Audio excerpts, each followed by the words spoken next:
Hello, everyone. Hola, mundo. Welcome to Voces Poderosas. I'm Jackie Bouvier, and I'm here to shine the light on our nation's most powerful voices of influence.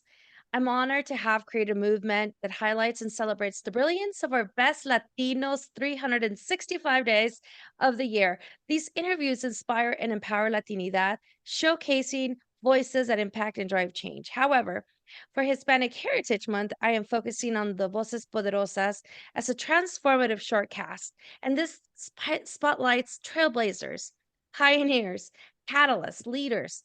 These exceptional professionals bring such insightful wisdom to inform, inspire, and empower all of you, helping you and I catapult to the next level of success in our personal empowerment.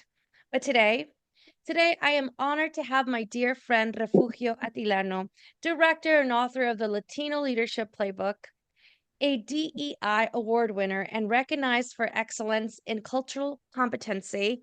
Refugio has also been honored with the Latino ERG Award, or AbbVie.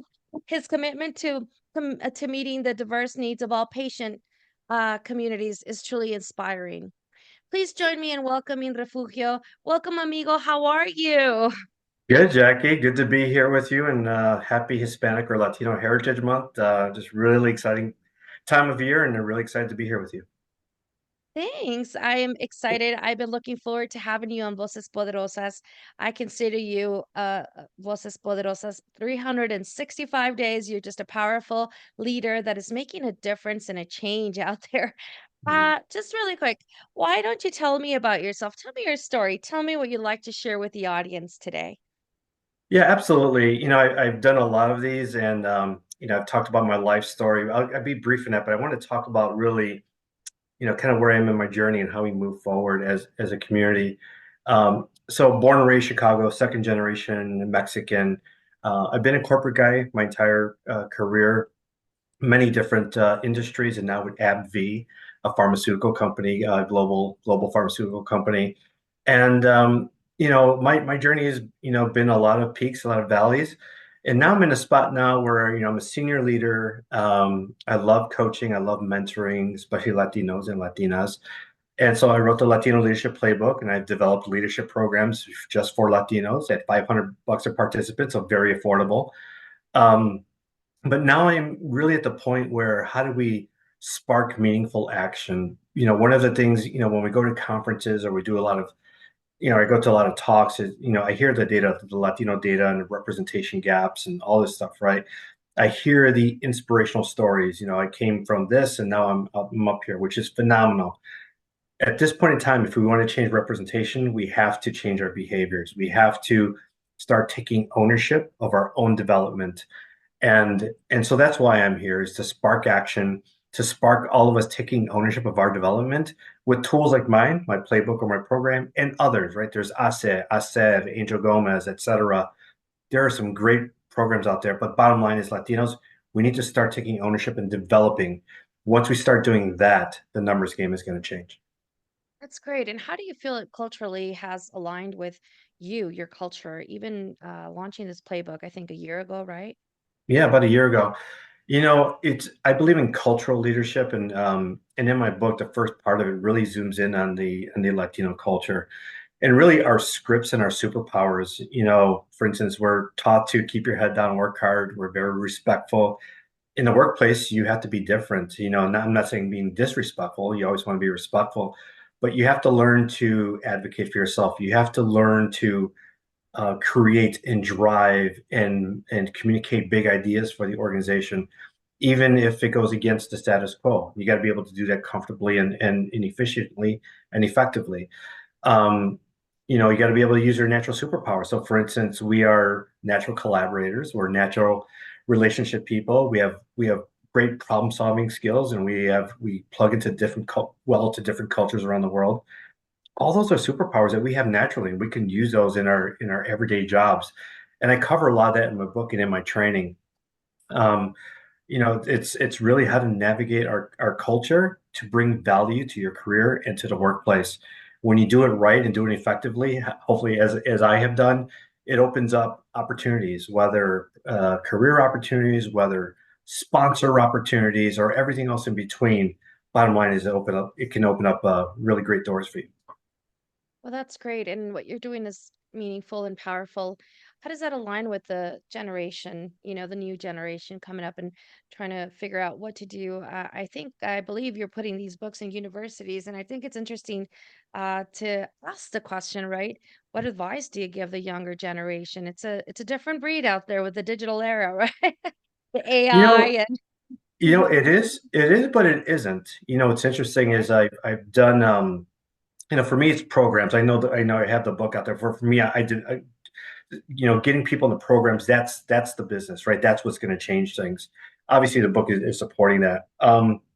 What I am seeing at all levels, I don't, from high school all the way through professional, is that the values hold, right? The values don't change. For instance, even though you can go to the younger generation and they're under tech and all that, at the end of the day, the culture is the same. They're still, respectful. They still, we still don't brag, right? And we still trust in God, and we're very family oriented.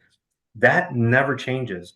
So because it never changes, all the concepts that I promote, that I teach, all apply to any level of your career path, academic as well as professional.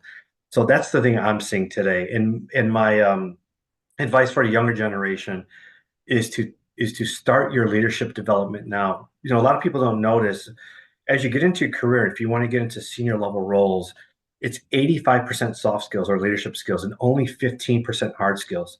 Latinos don't know this. And so that's why we're getting stuck at those lower level roles where it's more hard skill focused. So for instance, if you're a marketer, you focus on marketing, or if you're an accountant, you focus on accounting. But to get into those senior leadership roles, you got to really get into that leadership skill set, communication, political savviness, executive presence, right? Branding, but showcasing that brand in meaningful ways. Those are the things that are going to set you apart. And as Latinos, we need to begin kind of, getting to that spot.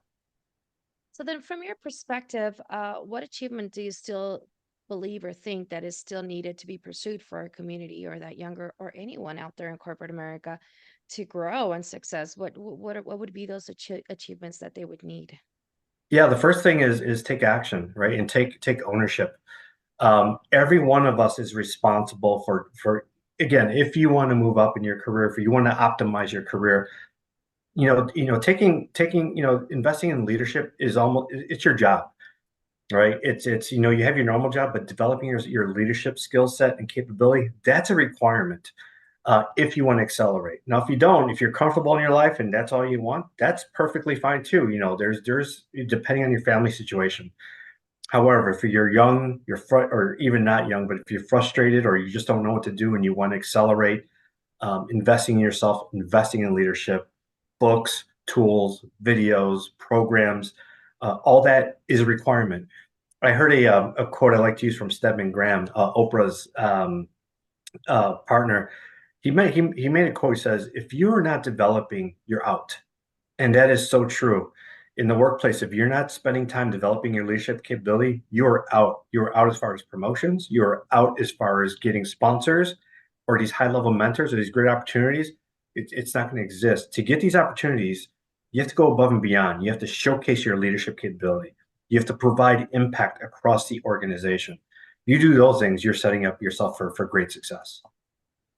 Thank you for saying that. I think it's very important for us to be able to understand that because a lot of times, a lot of us stay in that status quo or just that content feeling of like, as long as I'm doing this and I'm providing, where then the time comes and they're in a different season in their lives and they don't know what steps to take to Mhm, be able to get those opportunities, mhm, even to, in the corporate ladder mhm. way of speaking, right? But anything else? Any advice that you would provide to professionals listening to you?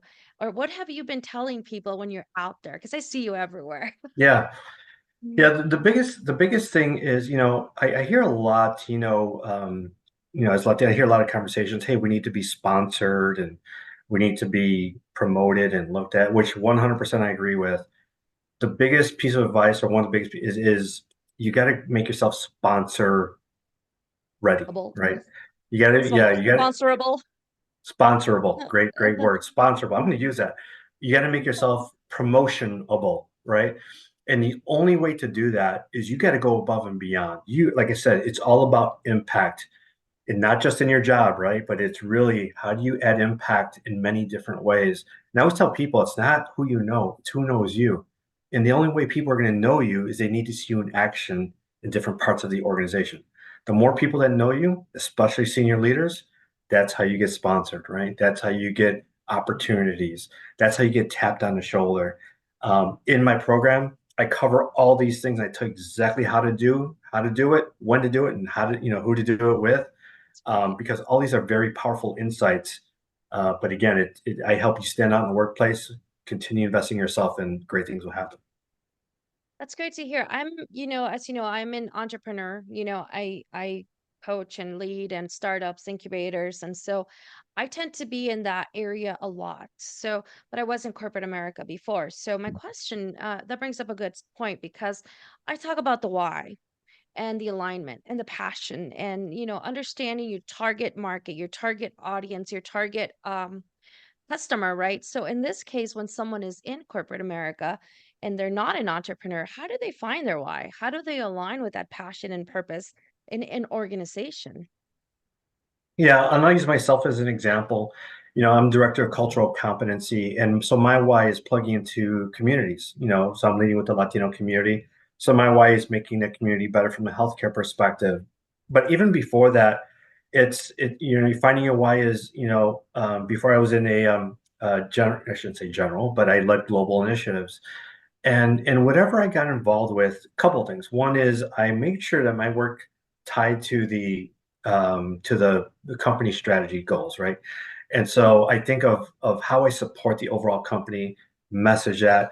But at the end of the day, I work for a healthcare company, so it's about our patients, right? And so understanding that our patients need us, they need medicines, they need the quality of life that they're struggling with. That was my why at all times. And Mhm. now it still remains my why, but also I want to provide better health outcomes for the Latino community. Once I have my focus on that and my heart set on that, work becomes easy. That's great to hear because that's something that's very powerful. As human beings, I believe that we come wired to be able to connect to our why. Refugio, it's been such a blessing to hear your story. Your insights are very valuable. I truly appreciate it. I'm excited to put this interview out there because I know a lot of people need to know Mhm. what you offer and what you share, and it'll inspire and empower so many out there. So I just want to say thank you for being on Voces Poderosas. Thank you, Jackie. I appreciate it. And happy Latino Heritage Month and Hispanic Heritage Month.